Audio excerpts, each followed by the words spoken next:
Hey guys, just gonna do one here real quick. It's Jason Bourne, the fourth portrayal of the titular character by Matt Damon, and yet the fifth installment in the whole Bourne saga. It's from director Paul Greengrass, I think is the name. Yes, it is Paul Greengrass. As I switch computer screens on you, that's why it's all dark. Um, I went into this one basically with no real expectation to it. I mean, once you got to like the Bourne ultimatum, you're just figuring, okay, he is off the grid, everything's cool, but no, they continued it with the Jeremy Renner one, which was okay, is all right. But no, they're continuing it, and so I went in and watching this film. They already started with the shaky cam, and Bourne is tortured by his past sins since the third one. Spoiler ahead, even though it's been a long fucking time since the third one came out. He volunteered to be a part of Treadstone, and just the whole program, Treadstone and Blackbriar and stuff like that. And him and Julia Stiles, who in the third one he got her out and off the grid, but apparently she wanted to reopen everything and uh, just exploit everybody else involved in the higher up of the whole conspiracy. And I feared, like, the biggest fear to me is that this was going to go on forever and ever and ever, and like they'll just grab a pinch of actors and place them as the next crew of government trying to catch Jason Bourne when, it hasn't been completely obvious. Hey, maybe the guy isn't trying to fucking completely shut us down. Maybe we should just leave him alone. And that particular person is Tommy Lee Jones and his crew of people. And it's the basic same thing. Like, people, I guess, haven't learned from the past 3 to 4 fucking films that the person who wants to kill Jason Bourne is somebody that's not to be trusted because they were involved in it. So, so there's that. And this is where the shaky cam, and it's, believe me, it is shaky cam. There's not, steady cams have no business in the Bourne movies after Doug Lyman left. Doug Lyman did the first one, which was, in my opinion, one of the better ones. Close second would be the third one. There's some number talk for you. That's number Wang. All right. But yeah, I mean, shaky cam and zoom for everything. You could have sworn the fucking camera crew to the outside of Firefly was filming this.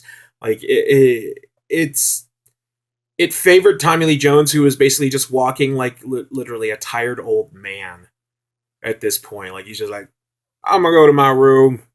You find Jason Bourne, you kill him. Like, that's it.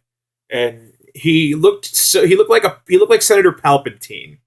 Like, he looked like a Sith Lord. That's how old and obviously evil his character looked. And one thing I will say about the other Bourne movies, even the Jeremy Renner one, they had a lot more action than this one. This one had so much fucking talking. It had 2 fights in it.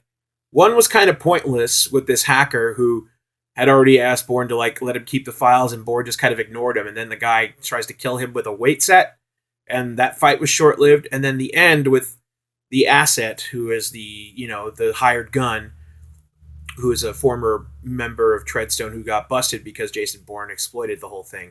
And it's played by Vincent Cassel, who's a fucking amazing French actor who just really hasn't had that much of a break in the States. I mean, other than Black Swan and the Ocean's 12 and 13 films. And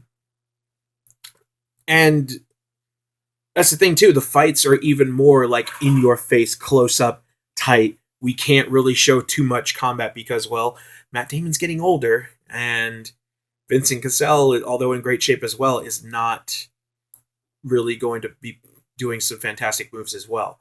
And it wasn't so much shaky cam as it was like really tight close up as they move around, so you can't really see too much. Um, and then after about one major scene involving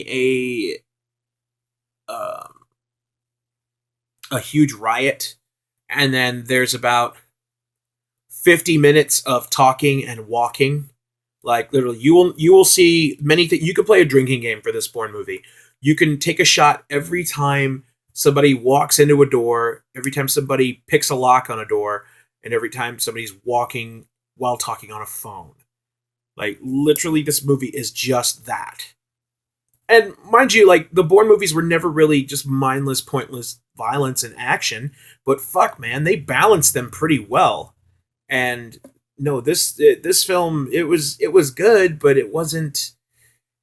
It hasn't measured up. It didn't measure up too much to the other ones, and it didn't really elevate either. Other than we need to close this chapter, and that's that. And another thing that really scares me about it, because I felt like they wrapped it up in the Bourne Ultimatum, that it was no more Jason Bourne. He's done.